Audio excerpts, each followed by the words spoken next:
preparing the space. Yes. Very important to get the right reverberation and conscious energy in play. Yes.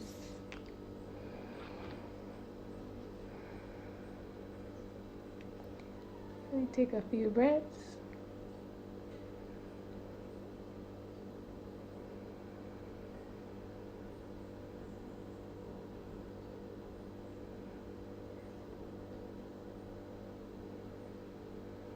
My name is Ashley Chang, and this page is Healing with Ashley, and on this page I just like to share what has helped me to heal along my journey. And the guest that we have here today, which I won't be doing most of the talking, he'll be doing most of the talking. I'm just here to facilitate, because the wisdom that he has helped me greatly over the past few months. So I'd like to introduce Greg. Well, he goes by Greg. Yes. Hi to the listeners, and I hope you will be able to get whatever little I can contribute to a sense of awareness. Thank you. Not little. Yes. He's far too modest. Yes. Well, it's all about being humble so that you can always cling to the wisdom of the divine in everything that you do. So I think that is very important. Very, very important. Greg, do you want to tell us a little bit, give them an idea of who you are? Okay. I have a mixture of African spirituality, Eastern spirituality, and with that combination, which they're all really the same, but they're coming from different entities, but beneath they carry the same innate quality. So, that is what it is. And with it, it gives me a sense of understanding the outer world and my inner world, and how to interact with others in the plane of pleasantry and sweetness and love and consciousness. Okay. Yes. So when you say entities, I just want you to clarify, because some might interpret that as a god or a being. Well, just awareness from the different state of awareness. So that conscious, that awakening state of awareness, that dream state, that deep sleep, and the higher self within, which is where the Indians would call it samadhi, the Africans call it ori, your inner head, your true self, looking at the world as it is, Okay. So that's the being that I am, the entities that I'm referring to there. That's beautiful. Yes. So we were talking about the dream state before, and just before this conversation, and I do want to revisit that, and I think we can launch off from there. So I was mentioning just how Earth can seem so paradoxical, in that we're obviously on a journey of self-discovery, and learning more about self in every sense, physically, emotionally, relationally, and we're born. We would appear to be born as ourselves, and anybody who has been on a spiritual awakening, quote unquote, or becoming more just aware of themselves, they would say they feel like they're like a child again, like they're doing the same things that they loved as a child. Right. And sort of getting back to that innocence. That innate quality of your Yes. true being. And I was saying that then the question would be, why the Earth School? Why do we have to go to this illusion of the world? And it is to master self, because you're just a baby, so you have to learn how to master these things. Yeah.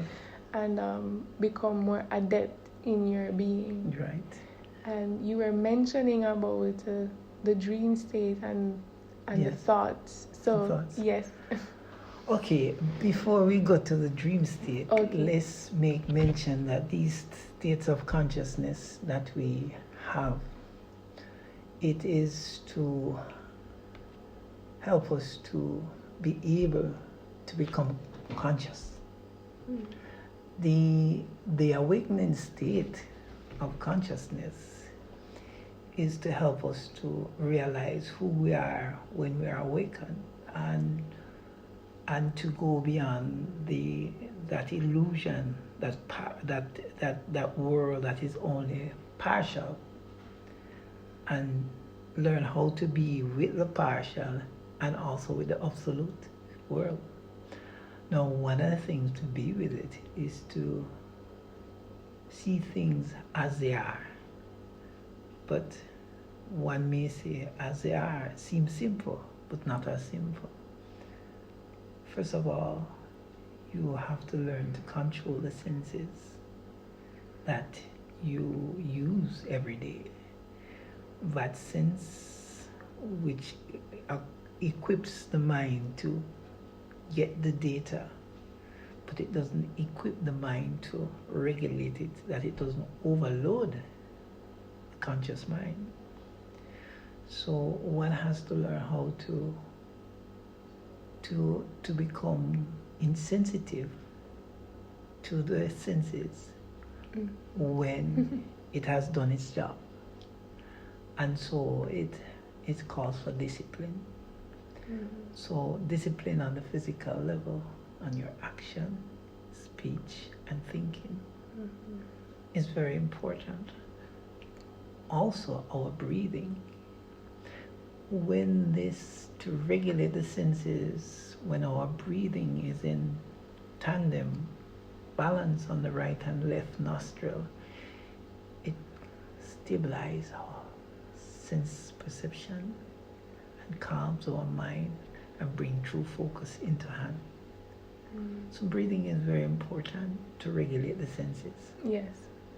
When that is not regulated, because the different elements relate to the different senses. So if the elements is not stable, then you will have different agitations from your senses. Now, discipline of the senses means that one has to learn to don't respond to what the mind says to do, but let it, that thought, that suggestion, become not realized with your feeling. You have to learn to keep still. Stillness is very important, which we are not doing.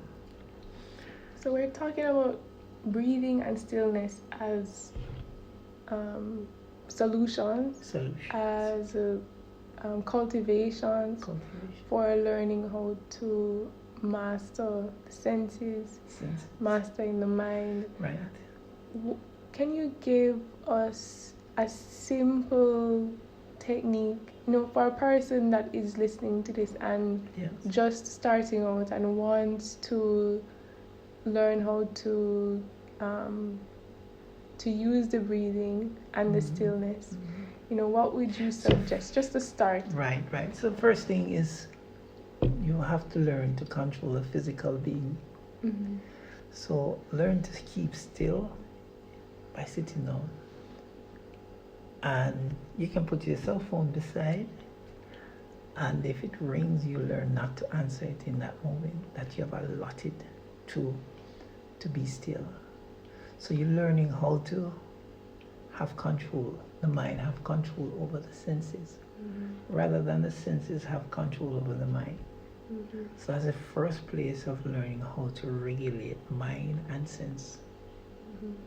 So the simple thing is just to put that phone there, leave it there, and stay in the moment of stillness. Because you want tranquil body. When you gain a tranquil body, you can have control over the physicality of your being. Our physicalness is very important. It has to be groomed. If it's not groomed, it becomes crude, rough, and it can also make you become dark in your actions.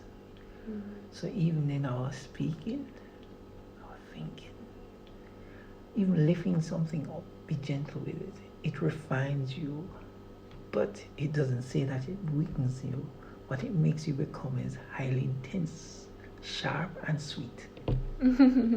Yes. So it's very important that we know that to culture our physical being, because the more our physical being is cultured with intense passion, intense sweetness, it is such great joy doing anything. You become master over the senses and the body.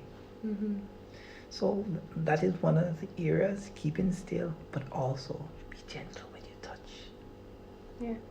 It's very important, because that gentleness, all action reflects in the mind.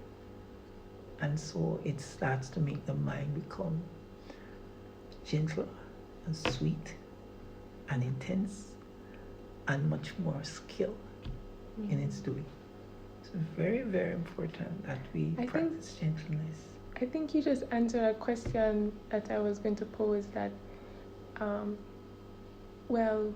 as a person who teaches and shares about yoga and meditation, a common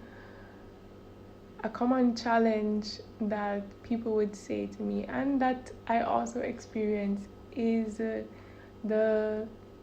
in trying to sit still. Yes. So say they're doing the exercise, they're sitting still, but the thoughts are coming. And I think that throws us off, because it's like we live in a society that says everything has to be perfect. So when we say stillness, they're thinking, well, I'm not being still. This is not stillness. I don't even know how to do that. And I think just as you're saying about being gentle in the way that you handle things, in the way that you speak, is the same way we must be gentle with ourselves. And when we are meditating or deep breathing or practicing stillness, allow the thoughts to be. Yes. Allow whatever it is to be. Yes. Even living in a city. Yes. And meditating, it's not like being a monk and living in the mountains. No. You're going to hear car noises. Car noises. Well, that is a very good question too, because our thoughts, we have to learn to deal with our thoughts. But there's something that, again, I mentioned to deal with our thoughts: gentleness. I am more manipulative to my thoughts when I'm gentle. When I am crude, I'll have control over it, and then it has control over me. But it will be more brutal to me than I can. But when I'm gentle, I roll on my back, it will roll on its back for me, and we'll have a relationship. With the thoughts, gentleness is very important. Why gentleness? Because gentleness allows intelligence to come in. The light, which with brilliance and intelligence always guide us. Yes. So gentleness is very important. But gentleness doesn't mean weakness. That gentleness with intense sweetness, intense brilliance, and light and warmth is that you want. It's because it's a clarity and there's strength in clarity. Right. And I wanted to say something, but never mind. Yes. So that is very important, in which we learn to, if you, at first you cannot watch the thoughts coming in, you may turn your attention to something that you can manage, but something that is pleasant and something that brings you fruitfulness. Because at some times some thoughts can carry a deeper impression upon the being than others. And so then one has to understand again, also, sometimes the thoughts come, but the breathing mechanism is not as balanced as it should. So to control the thoughts, the breathing, where both sides of the nostril need to be balanced. Whenever we're seeing that we're getting too much, for instance, a high in our thinking, the thoughts are high. The right nostril most of the times are very dominant. And next time you feel down and the out, the left is off. But when you bring them together, become very joyful and mind keeps still. There are other methods, like for instance, when you go to church, now you may hear the incense, you smell the incense, you may hear the sound in the background, you may see the candle, and you the taste you can smell, and you taste things, is to keep the senses stable. Once the senses are stable, the mind are focused. So, wow. So you can, these are things that you can do. Feed the senses with things in the atmosphere that keeps it here with you. Because once the senses are not fed, they will go off and take the mind, a part of the mind with it. So it's very important that in an environment you reverberate. You create an environment that reverberates to feed the senses in a very gentle way. Very important. I think it's very noteworthy that you used church as an example, which is Christianity, right? Which is dominantly in the Western Hemisphere, where we live, and you're using Eastern philosophy to explain that. Yes. And I think it's important to just make this note that really Christianity originated from the Eastern. Yes. From the Eastern. It's like when people think of African spirituality or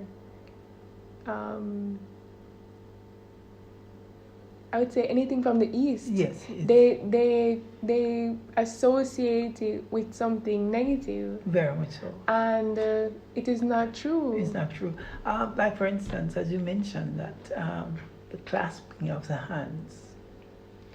When you clasp your hands in prayer, that actions bring the left and right hemisphere of the mind together. Yes. So you're in total tandem balance. Yes. So it is not just, but it has been taught to the Western that is only just a mere action. It's more than just an action. It's really physiological, psychological. And until we learn that our actions in the right way can bring us back to the self within us, the true self, not the mere self. Because when we use the word self, Yes. you have the mere self, and the mere self is the one that is subjected to rot, decay, and decomposition. We're talking about that self which is everlasting, ever true, and ever faithful, which is infinite. That self which is led by our physical body, our breath, our thoughts, our intellect, is to allow ourself, the true self, to layer these different layers that covers it, sheets that covers it.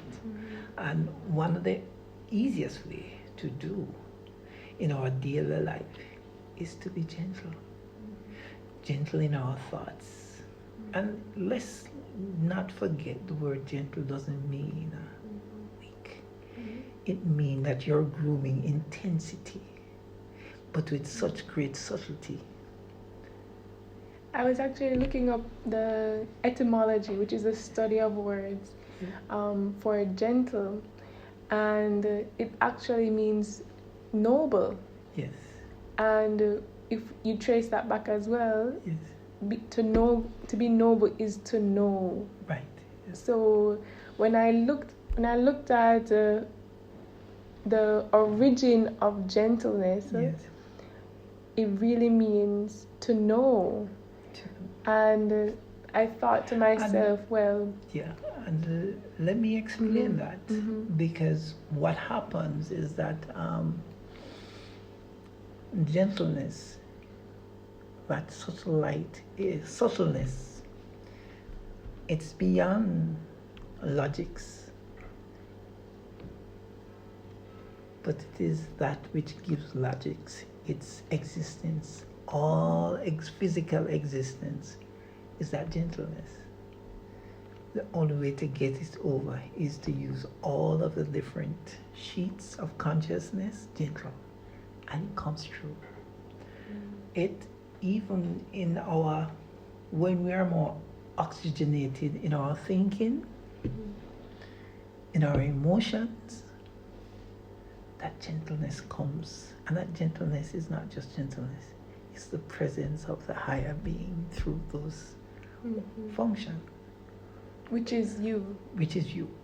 Your innate nature, that omnipresence and that omniscience and that omnipotent self of you can be gained through that. But it cannot be gained through the gross world, because it's of the subtle world. So to combine it with the gross world, you have to use the gross world in a subtle, gentle, sweet way. And so you'll always have it layering on the different sheets of our consciousness and being. The sheets of our consciousness. Can you just go over that? All right, the sheet, physical sheet, the breath. Right.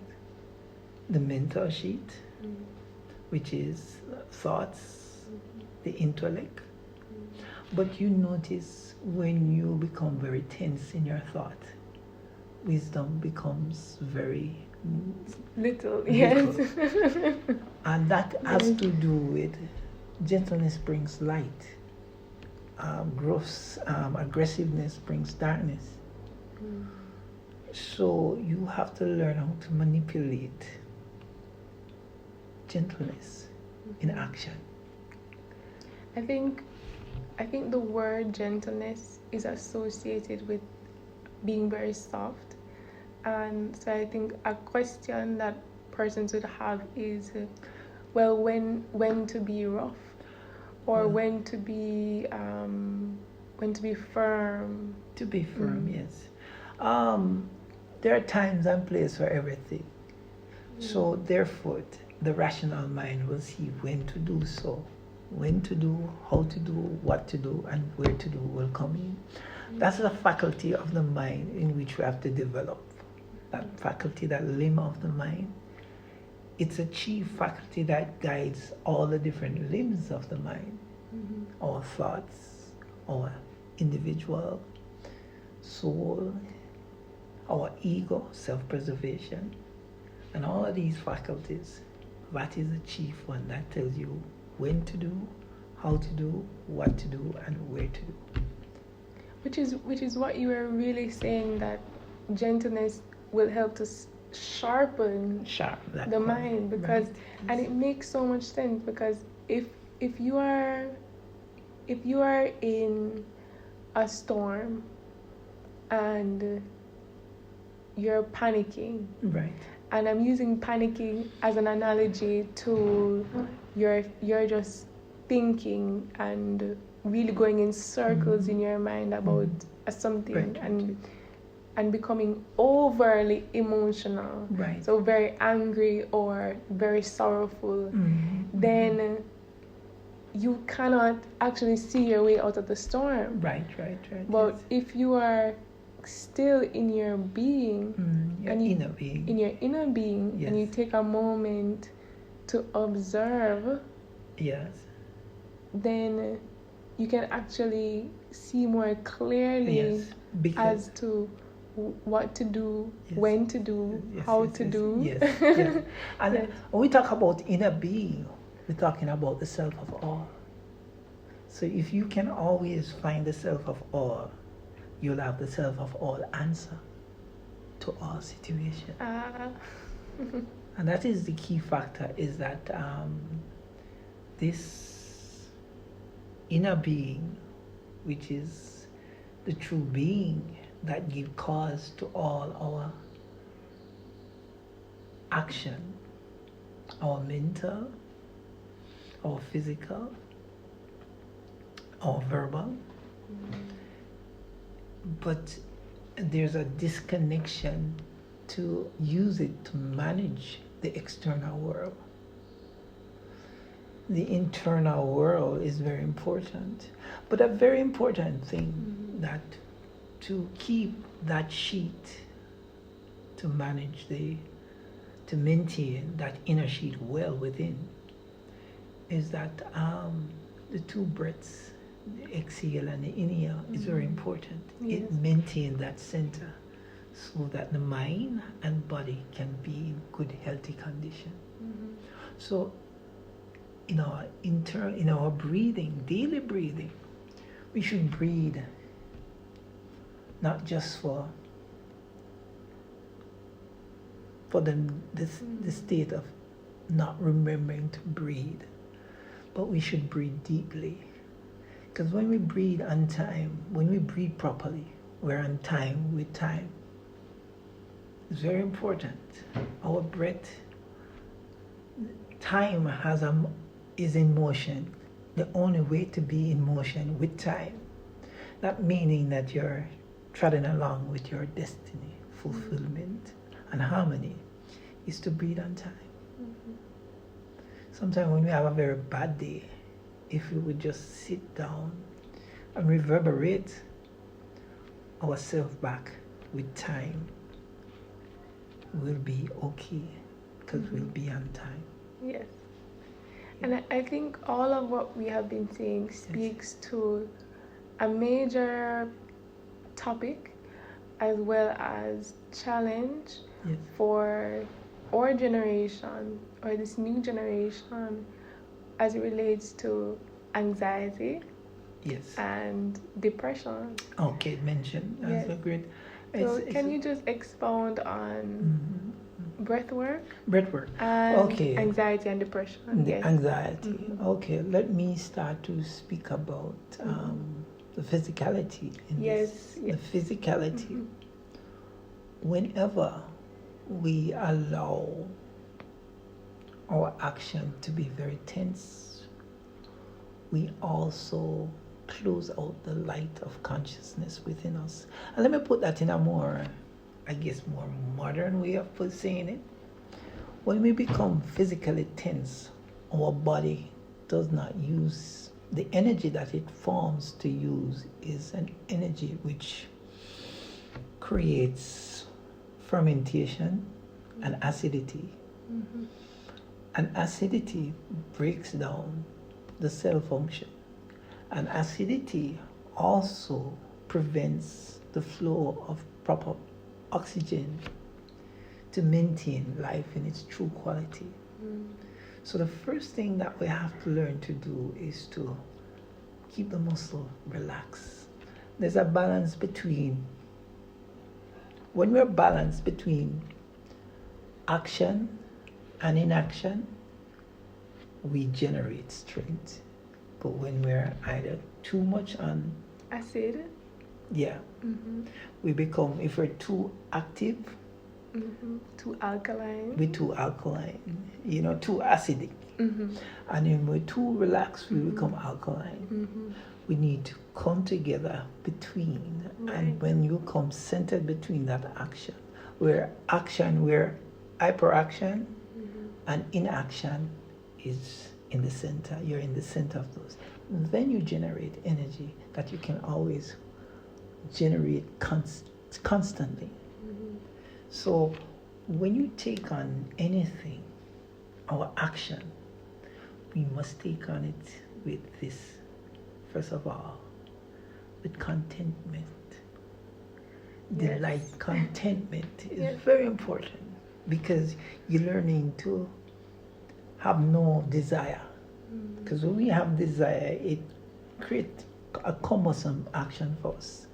We now depend on the outcome, and if the outcome doesn't come our way, we become lost in it. Which is what the anxiety and depression really is. Because if you're anxious, then you want things to be in a particular way. Whether that's external or internal. And if you're depressed, you also want things to be in a particular way.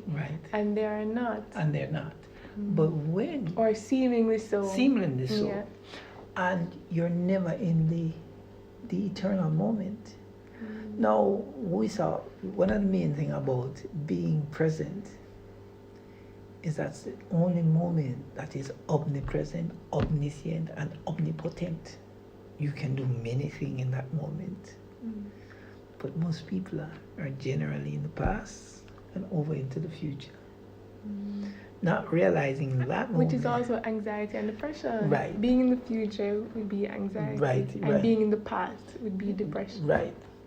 And so, again, is when you learn how to be at peace with adversity. We have to learn to, and we're not at peace, when we use that word peace, we're physically peaceful, but mentally and spiritually active.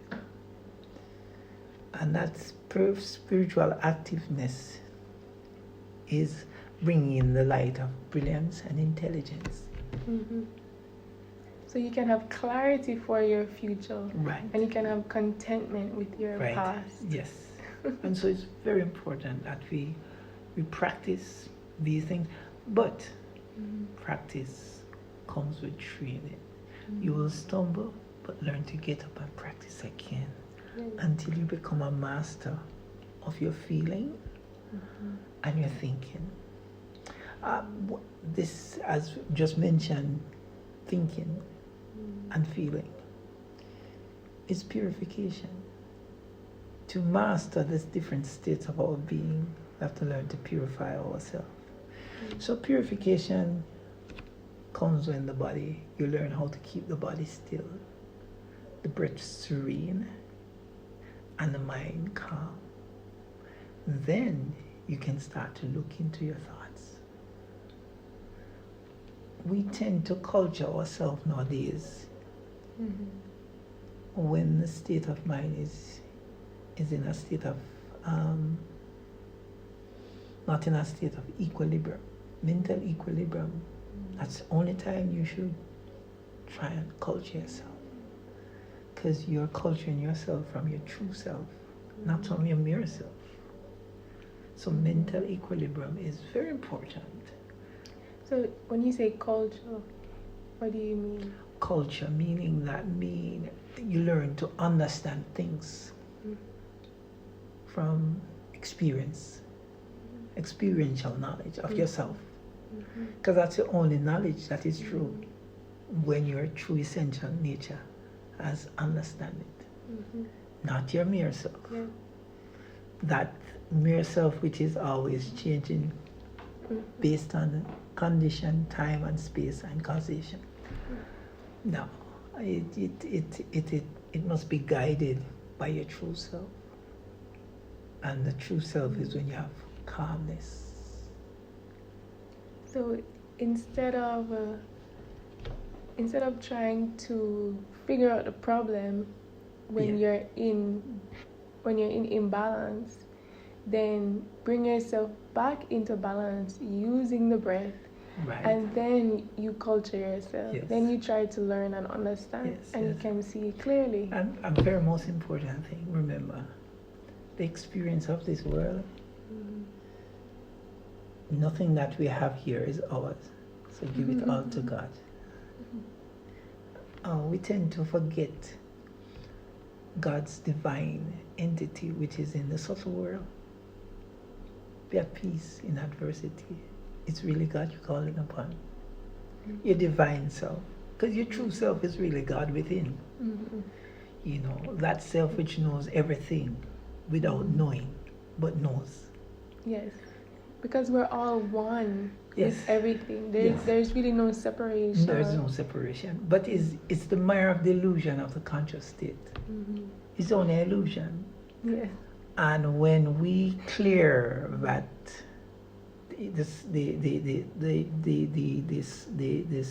the object from the surface, as they would always say, from the surface of the crystal, we can see clarity.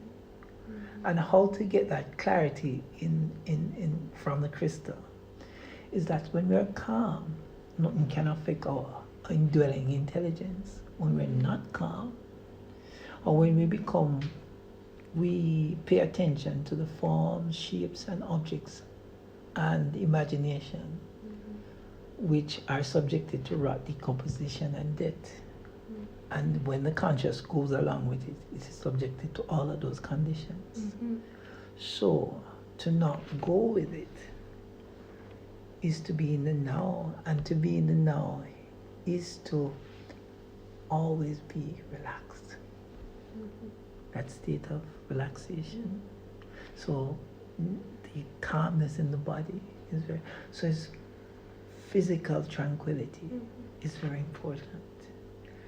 And I think it's important to note that even when, and all of this I learned from you, but I'm just basically facilitating. It's wonderful. So even when you are being active, you're still calm. You're still calm. So calmness is not just what a monk pictured, walking slowly and little movements. Calmness is a clarity, and you're at ease with what is occurring in the environment, even though it may not be still. It may not be still. Yes. Yeah. So it's really learning how to not be hyperactive, neither inactive, but just between. And that generates and let you regenerate strength back and always again. When you become too inactive, death comes. When you become too hyperactive, you burn out, and death comes. Center. And that centerness is through calm action. And that's, as we mentioned about the physicality, grooming the physicality with intense gentleness. It's very important that we, even in our mental state, that we must keep that groom quality of being intensely sweet, but not intensely gross, crude behavior. Crude behavior, you will lose the connection to the mental purity of yourself. So it's very, and so that when we say a physical, we mean also mental. Physical, the physical action, and our verbal action. We have to groom them so that the layer of the divine consciousness can guide them. And to groom it is that you have to learn to pick up something rather crude and rough. It is about gentleness, that sweetness, that reverberates, but it becomes mastery. If you look at the masters, somebody learning how to say, for instance, a cook in the kitchen, when that cook is cooking, and compared to a apprentice, that apprentice seems like he's fighting the meat, how to cook the meat, but the master, and that is that quality is when mind and body is in harmony, when active and inactive assist each other. So it's very important that we develop that gentleness in our action, our thinking. So when you speak about action, it means thinking, speaking, and a physical action. The more we develop that intenseness, so intense means intense passion, intense sensitivity with sensibility, is the more we become that nothingness with everything else. Yes. Yes. You can be the observer, yes, as well as the practitioner. Right. So you really transcend the physical barrier of this world. So you are with the eternal moment. Even though you're having a physical experience. Right. So it is really up to get these practice that we become more eternal. When that moment comes, you're with it. You're not away from it. Yes. You know? Okay, so we have about 20 minutes left. Okay. And I wanted us to I wanted you to speak a little bit on what is, not a little bit, as much as you'd like, yes, on what is happening now with the current situation of COVID-19. And, just give us your general insights, as well as any advice that you would suggest for persons. Yes. Yeah. Okay, all right. Let's go with the environment for first thing. The air environment is a part of our being too. We have violated the environment, and the environment will violate us back too.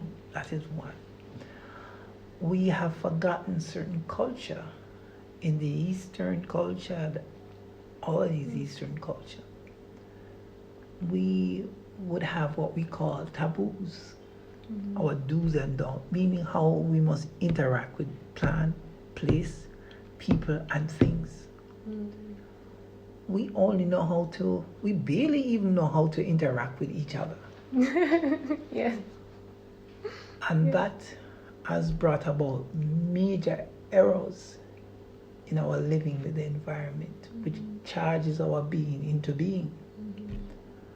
So that is one. The other is that even with the COVID, we are left without any guidelines, spiritual guidelines. What has happened is that even with the COVID, because we have lost our intuitive qualities, our divinatory skills. Divinations are very important because it foretells conditions of these. And we have now looked upon divination as being a very negative. And I will put a little bit on Christianity there, because when Noah was in the boat, the men drew lots. It was a divination. So we're so cultured to know something in the Bible, but when it comes out of the Bible, we can't recognize it. Yes.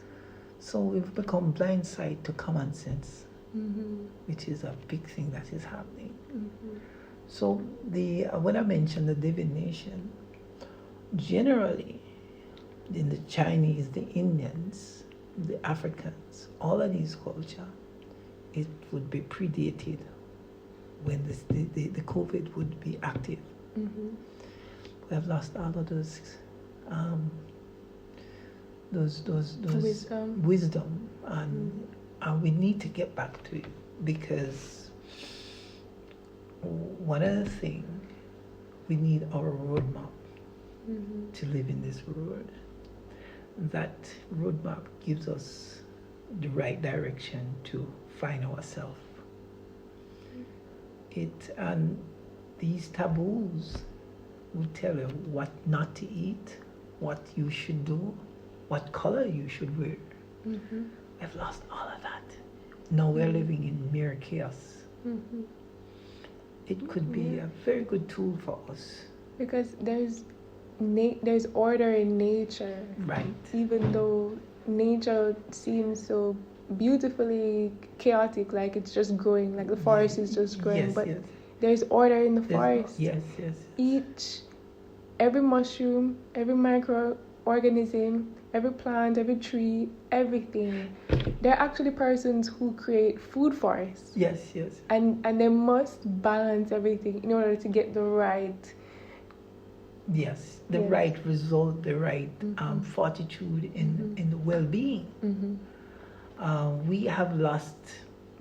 We no longer understand how to be in harmony with ourselves, plants, the environment, and people, and food. Now, we're struck on food now. A lot of the foods that we're eating, they're really dead food, because they're not mineralized. The insecticides and all of those pesticides are creating a vast emptiness of true nutrient in our system, and that is very, very dangerous. Because like for instance, when the COVID comes, you will appear to be well, but you'll have poor blood function, and that poor blood function will be tested when you have no capability to fight. And so these foods that are being made, sold, man-made food, just know that when the true test of time comes, death will come with it. Because it's not real. It's not real. So these are the illusions that the mind can give to us, and that is one of the illusions. So what are some things that people can eat to help to fortify themselves? Okay, make sure that you have enough green, leafy vegetable. Very important. Make sure that you eat well. Not grown with pesticides. Not with the pesticides, the weedicides, the plastic. You eat your food up in plastic containers. That contribute to a lot of hormone imbalance. And that imbalance also contribute to weakness in the mind, body, and spirit. And so therefore, you have to stay away from those things. But the gut, keeping our emotions very well, because we tend not to understand that when we become emotional and aggressive, our system becomes very acidic. Now, most people may look at it very simple. If you get angry every day, this is a guarantee for sure that when you reach age 50, or when both male and female, when you reach the menopause stage where your hormone drop, but you want your hormone to always drop in balance, with balance, because it will drop both for male and female. When it drops, when you're out of balance, and it's out of balance, that's when you have major ill health in your system. And one way to do it is to make sure that you keep your emotion in check. The other way is make sure that you eat well so that you can supply the body with the right nutrient.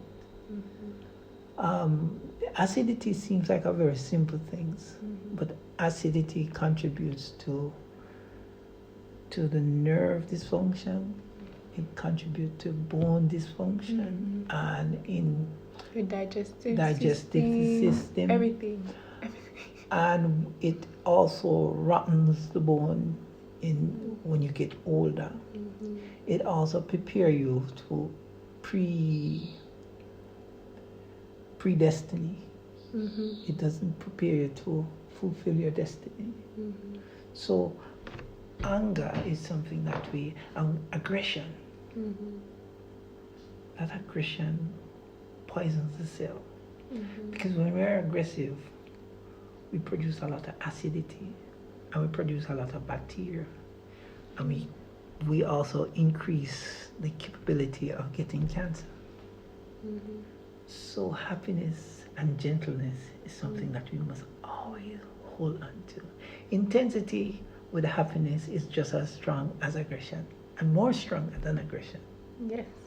You know. I think a lot of persons are also worried about. They're worried. They're worried. A person who is very reliant on their possessions, their job, their security, and I think even persons who are spiritual as well. Overall, everything is changing, and they're not sure. Well, again, is teaching us to rely upon the true self, not on the mere self. Because now it shows us that when you rely upon the mere self, it will decay, it will disappear, it will die. But even in the state of adversity, once you go back within your true self, it will open the road of enlightenment and you'll know where to go. So it's very important that we recognize this is only a test, and test doesn't mean that you feel. It test means that you rely upon your true self. Because that self is ever knowing, ever faithful, and ever sure. The mere self is so weak, never sure. So it again teaches us that in adversity, we must have peace. Why peace? Because peace allows us to go to the center of consciousness. That center of consciousness which knows everything without knowing, but it knows. It's an infinite consciousness. So that is when you learn how to be at peace with adversity is a reason. So peacefulness to get to the true self of yourself is very important. But the true self is never weak. It is from the nothingness that somethingness comes from. And that nothingness within you, that subtleness, the mind, the senses, and the body does not have the capacity to go there, but it comes to us. And the only way to make it come to us is to be at peace in our state of mind, in our intellect, in our thoughts and emotion. It's very important. One of my mentors, Stefan Bomar, yes, he taught us to say wholeness instead of peace. Yes. As to not say we're in pieces, but to say that we're whole. Yes. As you were talking about, with the mind, with the body, with the consciousness, and harmonizing. Right. With that. Yes, it's very important. Because when we harmonize, we are really reverberating the true self upon all the different layers of our being. And that is what we need. That knows everything, can solve everything. The others can't see anything. It needs guidance from within. Yes. So that from within is always the great one. allows us. Our emotions, I guess people need to understand the emotions is very strong. Don't think that emotion is something that you can manage without a relationship between the mind and the heart, which is the emotion. The emotions need a relationship, a loving relationship between the mind and the heart. The feeling need to become humble to the mind. Now, which part of the mind? That part that gives it rightful judgment, which is the part that tells you when to do something, how to do, what to do, and where to do. Whenever you have a feeling, you have to learn to develop that. And that gentleness is very important. That's the only way you can control the emotion.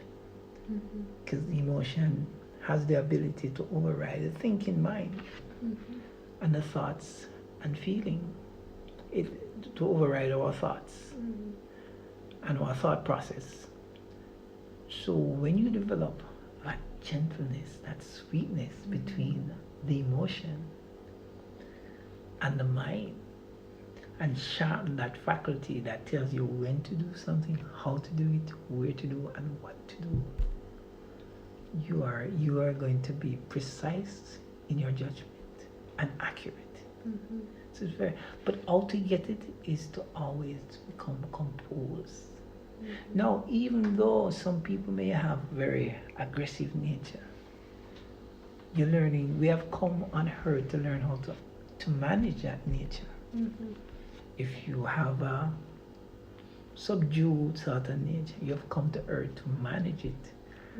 With wisdom, it can tell you how to use this. Just like how you can learn to use water. I learned to use water to cook. You learn to use water to wash. You will learn to use fire to cook. Yes. You learn to use water to soften something. You use fire to soften something. You realize that they both have the same use, but it's about the how. So don't say that you're different than this person. It's not about the difference. It's about the how. So we it's not about the do's and don'ts. It's about the how. And how to know how to do something is to be composed and calm. Yes.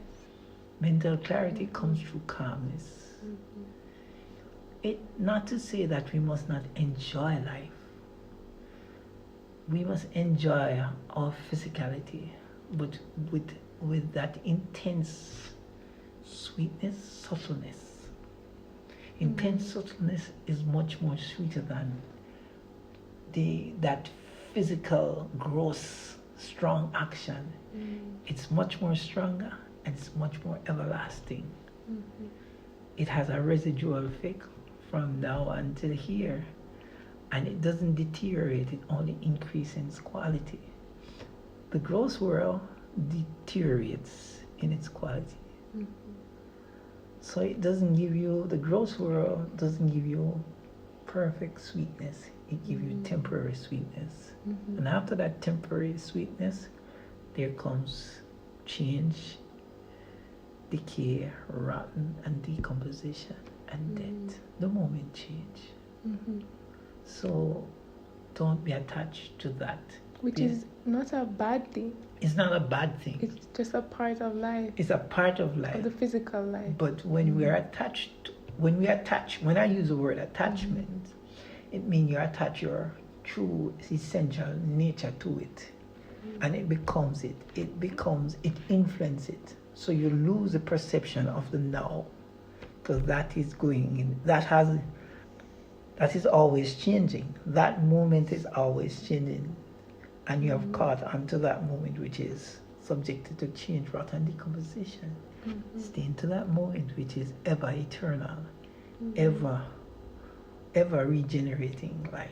That which is never changes, always generating freshness. And that is the now, being with the gentle self. So for persons who are worried about what will happen just to reiterate what you're Right. saying, is to know that no matter what happens, you must find security within yourself. And let me say this. There be cases if one is not getting the right sleep that will interfere with how you look at things. Okay. If one is not in physical tranquility, that won't give the ability to get into the mind space that can give you correction to your situation. If one is eating the wrong food, that will interfere with it. So proper sleep. And leave. And remember this, don't forget God in all of this. In your greatest trials in life, you must always give it to Him. He'll take care of you, always. So before we end, I just wanted you to we didn't get to name a few of the foods that they should eat. So you said green leafy vegetables. Yes, the green leafy vegetables like the kale, the lettuce, the vitamin E, and the kale, the green leafy vegetable, which can also helps to create a lot of antioxidant for the body, which will help to fight any free radical in the system, which will help to cut down on the level of bacteria in the system. Also, those who overeat a lot of starch, you don't want because sometimes you find the blood is full of yeast.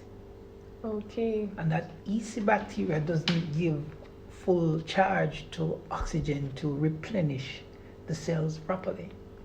So a lot of you want to make sure keep your blood in good quality.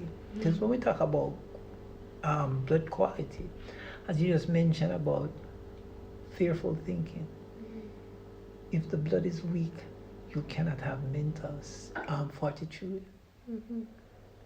So it is very important that we need to get our blood clean so that we can have mental fortitude in times of adversity. Or else you will try to get it up there and it not get there. It will be just disturbing thoughts. So like carrot is also good. Make sure that if for the vitamins, honey, get the right sweeteners to get in your system, less acidity to the system. So honey is less acidic than the cane natural sugar?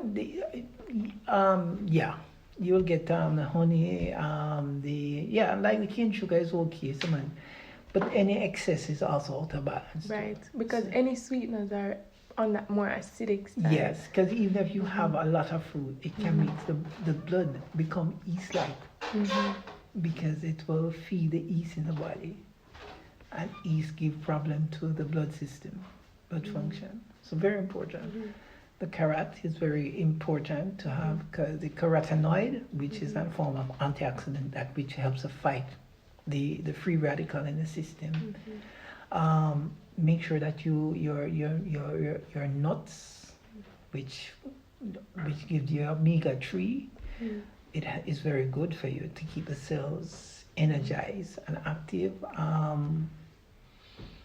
Also, with the nuts, make sure that your vitamin B is up, because that helps to assist the liver function too, and also nerve function. Very important that we get those things in. Or in terms of eating late in the night, rest the liver. Make sure that the liver has more rest. If, for instance, if you're very fatigued in the evening, start to eat early and rest the liver so the liver can recuperate and be able to give us good blood function. Because when the gut is not in good order, the liver is not in good order. When the liver is not in good order, the exchange of oxygen in the lungs is not great neither too, and the stomach. So we keep those areas clean in case of the COVID, and we will pull through, definitely. So for a person who eats red meat, dairy, chicken, fish, then what would you say to them? You eat it, make sure it's organic. And eat it in its right proportion. Don't overdo. Eat it in its right proportion, and eat it with your vegetable, where you can have the vegetable help the stomach to break down the food. Make sure that you eat and you don't drink, so that your protein can be digested in the stomach properly, and it can go into the gut and digest from the pancreas, go down and go through the system. Try and stay away from the wheat, the GMO foods, because that creates weakness of the gut. And that in itself also introduces a lot of bacteria into the blood, which also decreases your immunity. So how often would you recommend, if a person chooses to eat red meat, how often would you say is the right proportion? You mean proportion? It depends on the individual metabolism. Okay. And it depends on the foods that work with them well. If you eat something and you see that it creates stomach problem, acidity, you must desist, because that says that something is not right in the system. So if a person has a low metabolism, then they want to eat less. Again, you mentioned, no, well, again, low metabolism. If the thyroid, like for instance, some, like even the kale, certain the cabbage family, it have the substance that makes the thyroid go hypo rather than, so it will decrease the thyroid function. So you have to cook like your cabbage stuff. It's very important. Make sure you also will, if you are a stressful person, you want to reduce your stress response to life.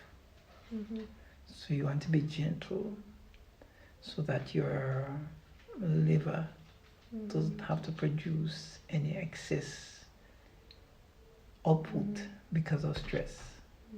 So overall, whatever your diet is, yes, you would say that manage it well. No excess. Just eat on time, and also help to eat on time. And when we use the word eat on time, make sure that you eat and you give the stomach the right amount of time to rest, which is about 3.5 hours at least to 4 hours. You give that stomach rest, and that stomach will utilize that food in a very nutritious way, that it can reach into the cells and become us.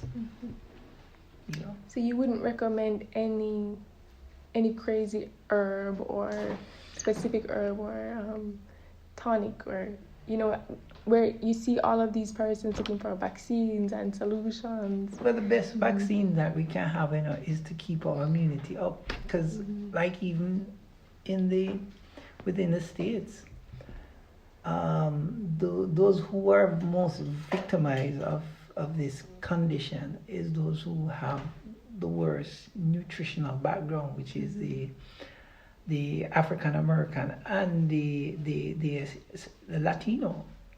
Their eating is very poor.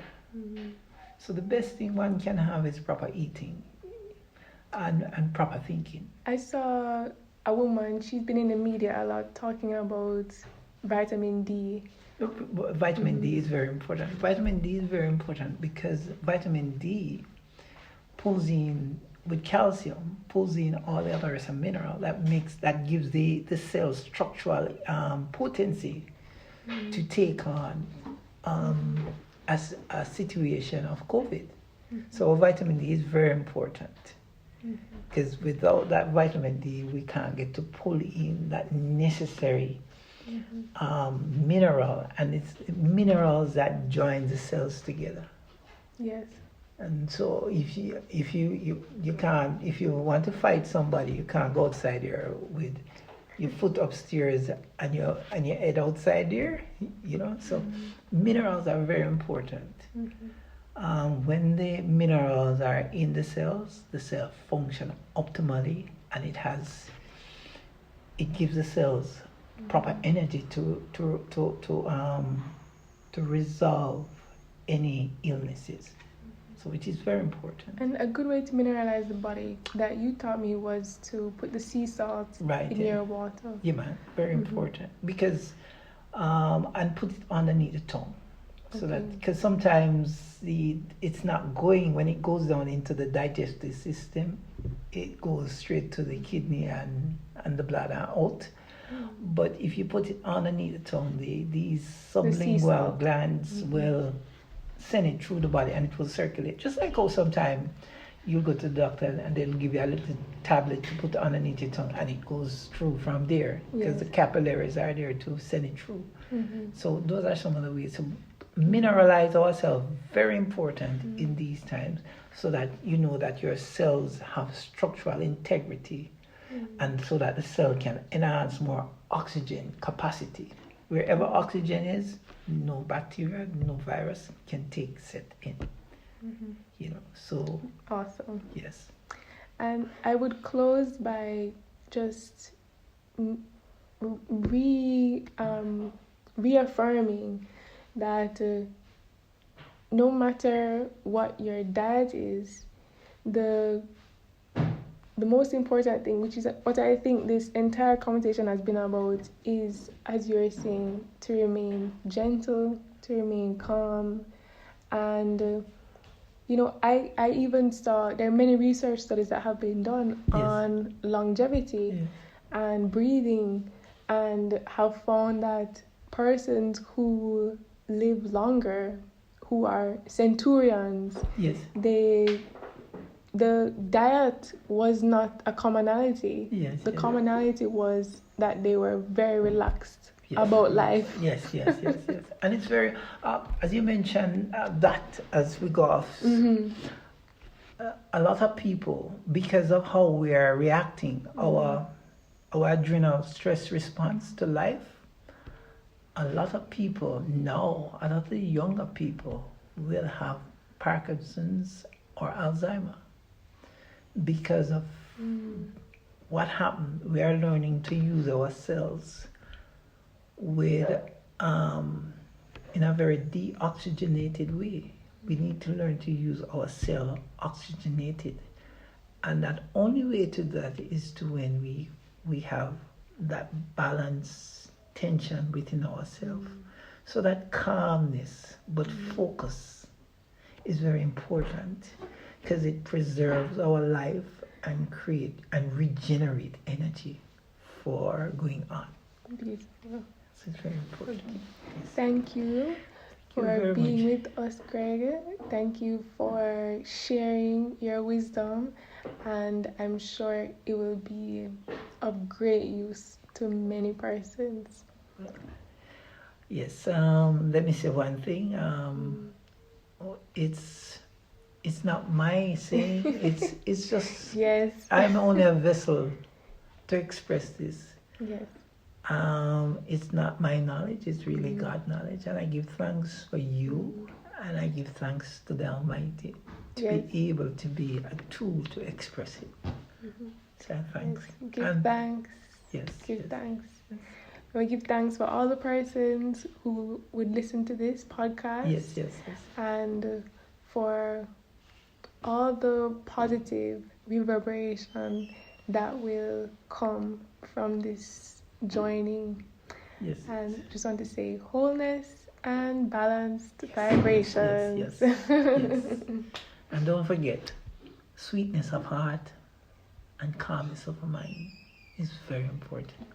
Very important. Yes.